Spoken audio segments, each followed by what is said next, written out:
তো কি অবস্থা সবার? আশা করি সকলেই অনেক অনেক বেশি ভালো আছেন। তো আজকের ভিডিওতে আমি ব্ল্যাক টসের এপিসোড নাম্বার 3 এক্সপ্লেন করতে যাচ্ছি। তো পর্বের শুরুতেই আমরা জিরোকে দেখতে পাই, যে কিনা তার ব্যাগপত্র প্যাক করছিল, কারণ জিরো ব্যুরো অফ স্পিয়নেজে ফিরে যাবে।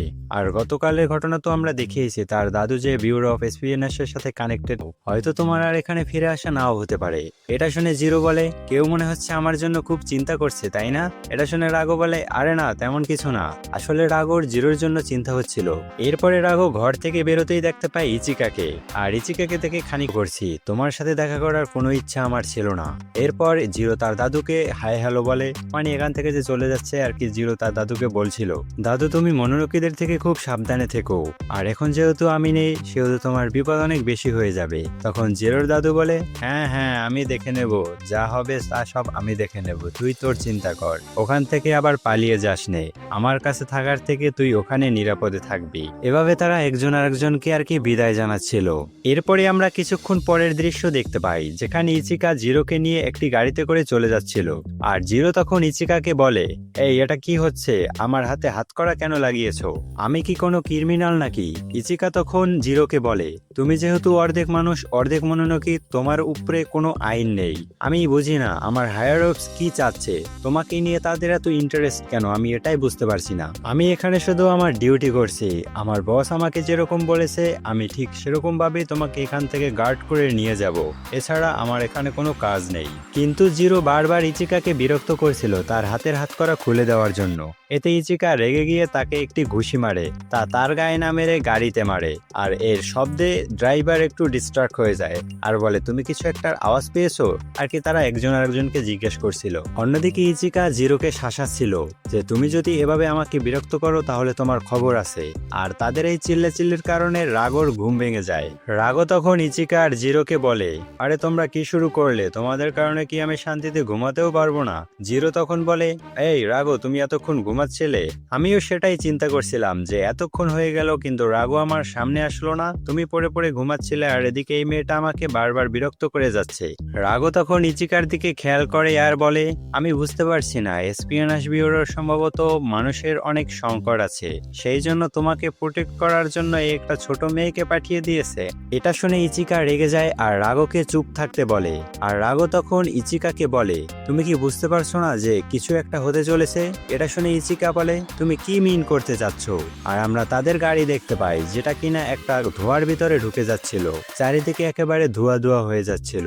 তখন তাদের ড্রাইভার খেয়াল করে দূরে একজন লোক দাঁড়িয়ে আছে, আর এই কথা যখন তার পাশে থাকা লোককে সে বলবে, আর ঠিক তখনই দেখতে পায় আর একজন চশমা পরা লোক এসে তার মাথা ছিঁড়ে হাতে নিয়ে নিয়েছে। ভাই সাপ, এখানে পুরো একটি ভয়ঙ্কর দৃশ্য হয়ে যায়, আর তাদের গাড়ি ওখানে অ্যাক্সিডেন্ট হয়ে যায়। ইচিকা তখন সবকিছু বোঝার জন্য দরজার সামনে যায় আর জিরোকে বলে, তুমি ভিতরেই থাকো, আমি বাইরে গিয়ে দেখছি কি হয়েছে।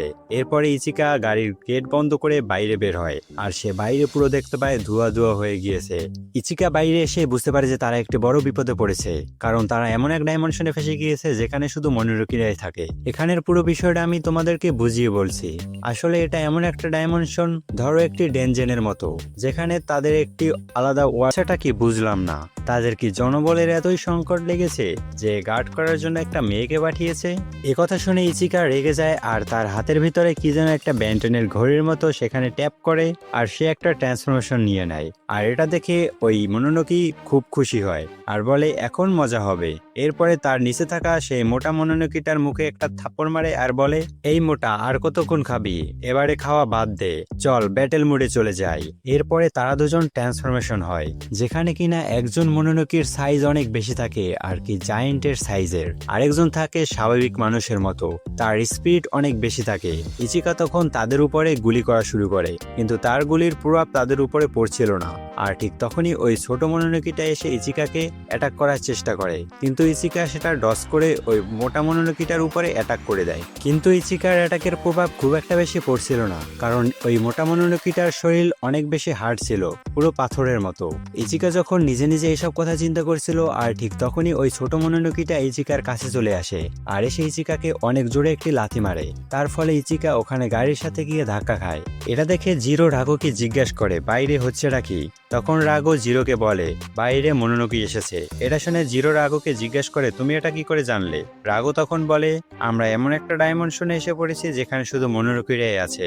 এখানে যা হচ্ছিল পুরো বিষয়টা রাগো জিরোকে বুঝিয়ে বলে, আর জিরো তখন রাগোকে বলে তুমি আমার হাতের হ্যান্ডকাফ খুলে দাও। কিন্তু রাগো তখন বলে এটা আমি করতে পারবো না, কারণ এই হ্যান্ডকাফ এমন মেটাল দিয়ে বানানো হয়েছে যাতে কিনা আমার স্পিরিচুয়াল এনার্জি শোষণ করে নেয়, যার ফলে এই হ্যান্ডকাফ আমি ভাঙতে পারবো না। এটা শুনে জিরো আরো বেশি বিরক্ত হয় আর বলে এই হ্যান্ডকাফ আমি বাইরে গিয়েই খুলবো। আর রাগো তখন জিরোকে আটকায় আর বলে তুমি বাইরে গিয়ে কি করবে বলো?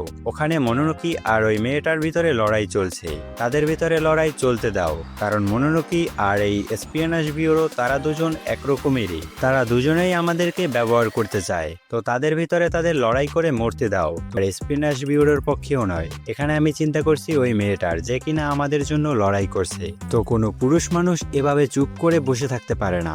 আর অন্যদিকে বাইরে ওই মোটা মোনোনোকিটা গিয়ে ইচিকাকে একটি ঘুষি মারে, সেটা কিন্তু ইচিকা ডজ করে, কিন্তু ওই অ্যাটাকটা গিয়ে পড়ে তাদের গাড়ির উপরে, যার ফলে গাড়ি দুই টুকরা হয়ে ওর ভিতর থেকে জিরো দূরে উল্টে গিয়ে পড়ে। আর এটা দেখে রাগো জিরোর সাথে মজা নিতে থাকে, তুমি তো বলেছিলে পুরুষ পুরুষ জন্য বলেছে, কিন্তু আমি এত কষ্ট করতে পারবো না, তোর কাছে 10 সেকেন্ড আছে, এর ভেতরে তুই যদি স্যালেন্ডার করিস তাহলে আমি তোকে জীবিতই নিয়ে যাব, আর নয়তো তোকে আমি এখানে বসেই খেয়ে ফেলবো। এদিকে রাগো ইচিকাকে বারবার রিকোয়েস্ট করে যাচ্ছিল তার হাতের হাতকড়া খুলে দেওয়ার জন্য, কিন্তু ইচিকা খুলতে চাচ্ছিল না। এভাবে আরো কিছুক্ষণ লড়াই চলতে থাকে। লড়াইয়ের এক পর্যায়ে ইচিকা বুঝতে পারে যে সে একলা এই দুইজনকে হারাতে পারবে না, সেই জন্য অনিচ্ছা সত্ত্বেও সে জিরোর হাতে থাকা হাতকড়া ভেঙে দেয়, যার ফলে জিরো রাগোর পাওয়ার ইউজ করতে পারে, আর জিরোর এক ঘুষিতেই ওখানে থাকা সেই জায়ান্ট মনস্টারটা নিমেষেই মরে যায়, মানে মোনোনোকি যাই হোক। আর অন্যদিকে ইচিকা যে কিনা ওই ছোট মনস্টারটিকে একদম পিস পিস করে কেটে ফেলে যাতে কিনা সে ধুলোয় উড়ে যায়। আর এভাবেই এই ভয়ঙ্কর ফাইটটা শেষ হয়। এরপরে সিন শিফট হয় আর আমরা শিবাকে দেখতে পাই, যে কিনা অনেক বড় বড় মার্কসের মতো কোনো এক এন্টিটির সাথে কথা বলছিল, যেখানে কিনা এরকম 4-5টার মতো মার্কস ছিল। তাদের কাছে আসলে শিবা গিয়েছে একটা অনুমতির জন্য, সে এমন একটা স্কোয়াড বানাতে চায় যেই স্কোয়াডের ভিতরে কিনা জিরো আজুমা থাকবে।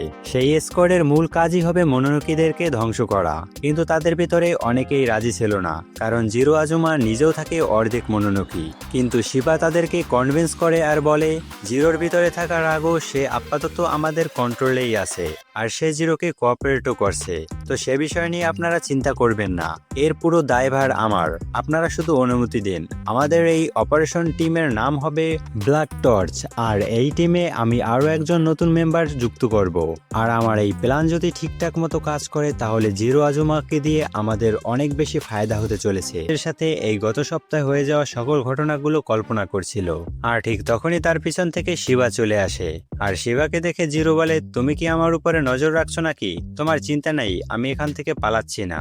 এটা যে কিনা হসপিটাল থেকে পালিয়ে গিয়েছিল। জিরো তখন অভিযোগ করতে থাকে যে আমি তোমাদের কাছে এসে 1 সেকেন্ডও শান্তি পাই না, এখানে এত এত মেডিকেল টেস্ট হয় যে আমি নিজেকে দেওয়ার মতো সময়ই পাইনি। এই কথা শুনে শিবা জিরোকে বলে আমাদের ফার্স্ট প্রায়োরিটি হচ্ছে তোমার দ্বারা আমাদের কোনো ক্ষতি হবে কিনা সেটা নিশ্চিত করা, আর এর জন্য যা করা প্রয়োজন আমি সেটাই করব। তারা এই সব বিষয় নিয়ে নিজেদের ভিতরে কথা বলছিল, আর ঠিক তখনই ওখানে একটি গাড়ি চলে আসে, আর গাড়ির ভিতর থেকে একটি মেয়ে বের হয়। মেয়েটার নাম থাকে হানা, আর হানা থাকে এই স্কোয়াডের অ্যাসিস্ট্যান্টশিপ। সে অন্য একটি মিশনে এতদিন ব্যস্ত ছিল, সেই জন্য আসতে পারেনি। আর হানার সাথে একটি ছেলে ছিল যার নাম থাকে কিনা কিরিহারা। সে হানাকে বাড়িয়ে বাড়িয়ে তার প্রশংসা করছিল, যাকে আমরা তেলবাজি বলি। আর এটা দেখে জিরো বুঝতে পারে যে সে তেল মারছে, আর জিরো তখন শিবা বলে যে ছেলেটার 17 বছর বয়স, আর ওর নাম কিরিহারা, আর ওর ফ্যামিলি ব্যাকগ্রাউন্ড হচ্ছে তারা গোয়েন্দা সংস্থা। মিটিং দেখতে পায় যেখানে শিবা সবাইকে সবার সাথে পরিচয় করিয়ে দিচ্ছিল, বিশেষ করে কিরিহারার, সে যেহেতু নতুন তাই সবার সাথে তার পরিচয় করিয়ে দিচ্ছিল। ইচিকা তখন শিবাকে বলে আমি তোমার অর্ডার ফলো করি ঠিক আছে, কিন্তু আমি তোমাকে সতর্ক করে দিচ্ছি তুমি যেই পরিমাণ এই ঝামেলাগুলো আমার কাঁধে দিচ্ছ আমি কিন্তু এটা বেশি দিন টলারেন্স করব না। এটা শুনে জিরো রেগে যায় আর বলে তুমি ঝামেলা দেশের জামাত বিএমপির মতো। এই সব কিছু দেখে জিরো অনেক বিরক্ত হয়ে যায়, আর তখন কিরিহারা ঘরে ঢুকে পড়েছো, তোমার মতো মোনোনোকি আমার স্কোয়াডে চাই না, তো তুমি এখান থেকে এখনই বের হয়ে যাও। এটা শুনে তো জিরো রেগে পুরো আগুন, আর এর সামনে চলে আসে আর তাদের ভিতরে এই চলতে থাকে টাইপের। বেশ কিছুক্ষণ এভাবে তাদের ভিতরে মৌখিক ঝগড়া চলতে থাকে। এটা থেকে হানা শিবাকে বলে আমাদের তাদের দুজনকে থামানো উচিত, নয়তো এটা ফিজিক্যাল ঝগড়ায় পরিণত হবে। একথা শুনে শিবা জিরো আর কিরিহারাকে বলে যদি লড়াই করতে হয় বাইরে গিয়ে লড়ো, আর একজন আরেকজনের সাথে কড়া টক্কর দাও, দেখি এখান থেকে কে জিতে। আর হানা ক্যামেরা নিয়ে রেডি হয়ে যায় তাদের পুরো ফাইটটা ভিডিও করার জন্য। আসলে এখানে একটি ব্যাপার আছে, আসলে জিরোকে যে তাদের স্কোয়াডে জায়গা দিয়েছে এর জন্য তাদের হায়ার অফের একটি শর্ত ছিল যে জিরো রাগর পাওয়ার ছাড়া তাদের কোনো কাজে আসবে কিনা। এই জন্য তার একটি টেস্ট হবে এখানে যে রাগর পাওয়ার ছাড়া জিরো কি করতে পারে। আর এই ফাইটটা শুরু হওয়ার সাথে সাথেই এই এপিসোডটা এখানেই শেষ হয়ে যায়। এই ফাইটটা আসলে আমরা পরবর্তী এপিসোডে দেখতে পারবো। আর তোমরা যদি চাও আমি এর পরবর্তী এপিসোডটাও এক্সপ্লেন করি তাহলে কমেন্ট করে জানাও। আর তোমাদের যদি আমার এই এক্সপ্লেনেশন ভিডিও ভালো লেগে থাকে তাহলে চ্যানেলটিকে সাবস্ক্রাইব করে বেল নোটিফিকেশন অন করে দিবে। আর এই ভিডিওটা সকল তোমার অ্যানিমে লাভার বন্ধুদের সাথে শেয়ার করে দিবে, যাতে তাদেরও এই রকমের মাস্টারপিস অ্যানিমে দেখার সৌভাগ্য হয়। তো এতক্ষণ পর্যন্ত ভিডিওটা দেখার জন্য তোমাদের সকলকে অসংখ্য ধন্যবাদ। দেখা হচ্ছে পরবর্তী কোনো ভিডিওতে, ততক্ষণ পর্যন্ত ভালো থাকবে, সুস্থ থাকবে, ভালো রাখো তোমার চারিপাশ।